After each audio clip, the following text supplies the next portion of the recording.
place on a mountain that I will show you. Everyone, what's really going on here? Shlomo. It was a test of Abraham's faith, of his devotion to God. Very good. Isaac wasn't his only son. Ishmael was his son, too. The only son he loved. Oh, they only kill them when they Danny, love them. as usual, you have something to add? It's not about Abraham's faith. It's about God's power. God says, you know how powerful I am?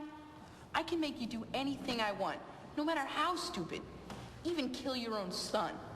Because I'm everything and you're nothing. Okay, Danny, but if Hashem is everything and we are nothing, how then are we to judge his actions? We have free will and intelligence, which God allegedly gave us. Wait, what are you talking about? God never lets Abraham kill Isaac. He gives him the ram so he doesn't have to. Personally, I think that's a lie. You think? Based on what? There's midrash supporting it. My father read a book by Shalom Spiegel that said Isaac died and was reborn. No one follows that midrash. I do. I follow it. But okay, say God provided the ram. So what? Once Abraham raised the knife, it was as if he'd killed him in his heart. He could never forget that, and neither could Isaac. Look at him, he's traumatized. He's a putz the rest of his life. Danny, watch your language. I think the whole Jewish people would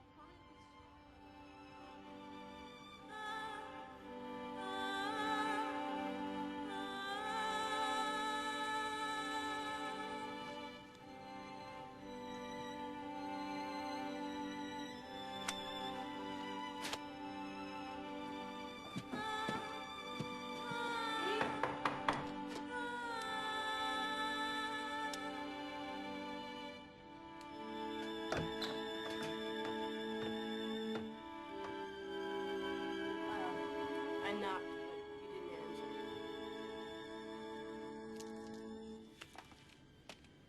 answer. What are you doing? Just came to get some stuff. I'll be gone in 5 minutes. He's gonna die. He won't take his medicine. He eats dairy. Probably still smokes when I'm not around. I asked him to move in with us. It was Alex's idea, but he didn't want to be any trouble. And he couldn't be bitter about living alone. I deprive him of his greatest pleasure.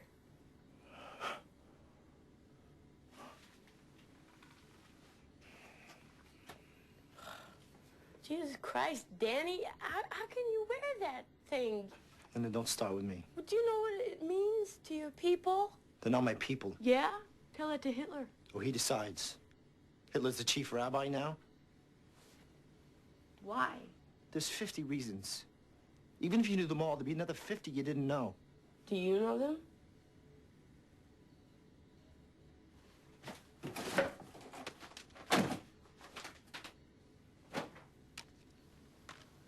I made him some noodles for dinner. You can heat them up and eat with them if you want. I can't. I gotta go. You can heat them up and eat with them.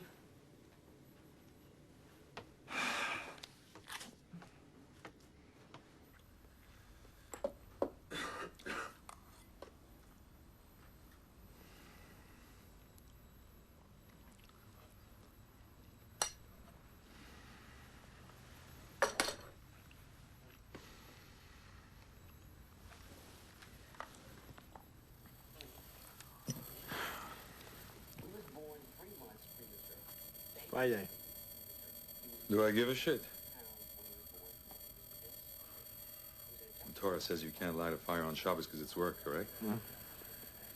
But if alternating current is running through the wires every second of every day and I turn on a switch, sending it here instead of there, how is that lighting a fire?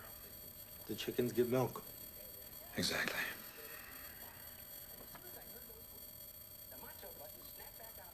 Who's this? Dennis Leary.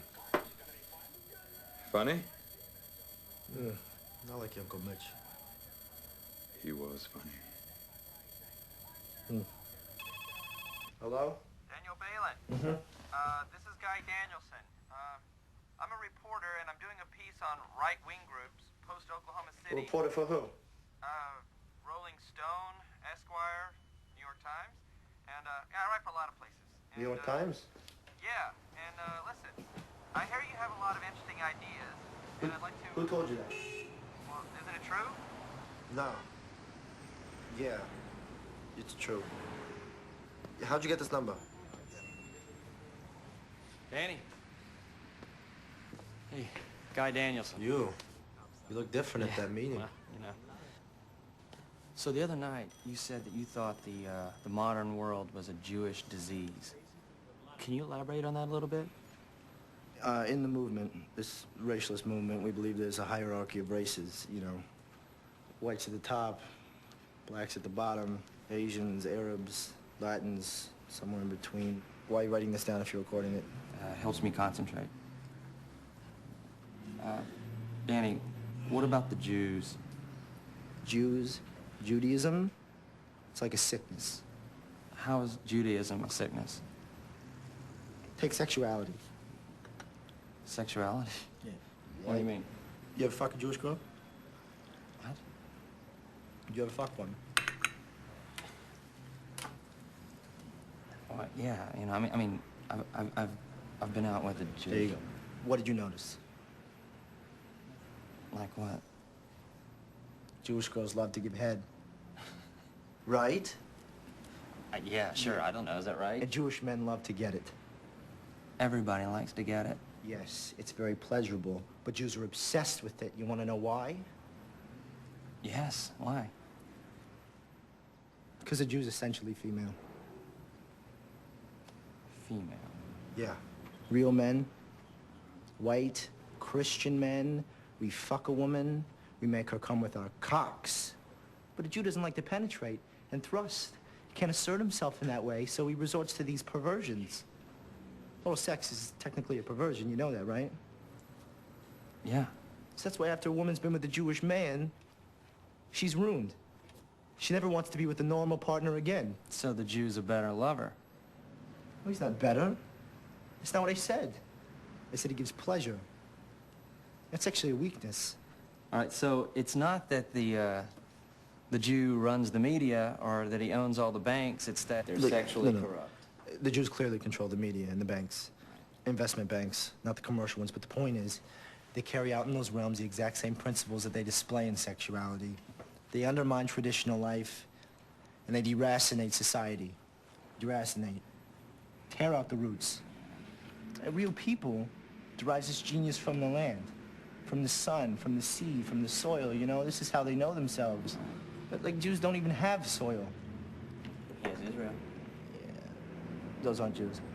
Of course they're Jews. Notice the Israelis. It's a fundamentally secular society. They no longer need Judaism because they have soil, because the real Jew is a wanderer. He's a nomad. He's got no roots and no attachments, so he universalizes everything. You can't hammer a nail or plow a field. All they can do is buy and sell and invest capital and manipulate markets, and, you know, it's like all mental. He takes the life of a people that's rooted in soil, and then he turns it into this cosmopolitan culture based on books and numbers and ideas, and, you know, this is his strength.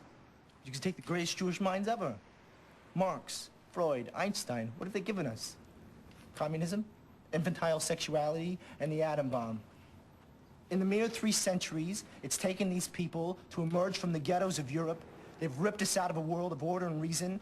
They've thrown us into a chaos of class warfare, irrational urges, relativity, into a world where now the very existence of matter and meaning is in question. Why? Because it's the deepest impulse of a Jewish soul to pull at the very fabric of life till there's nothing left but a thread. They want nothing but nothingness. Nothingness without end. Wow. Danny, this is great. You're incredibly articulate. But one thing. How can you believe all of this when you're a Jew yourself?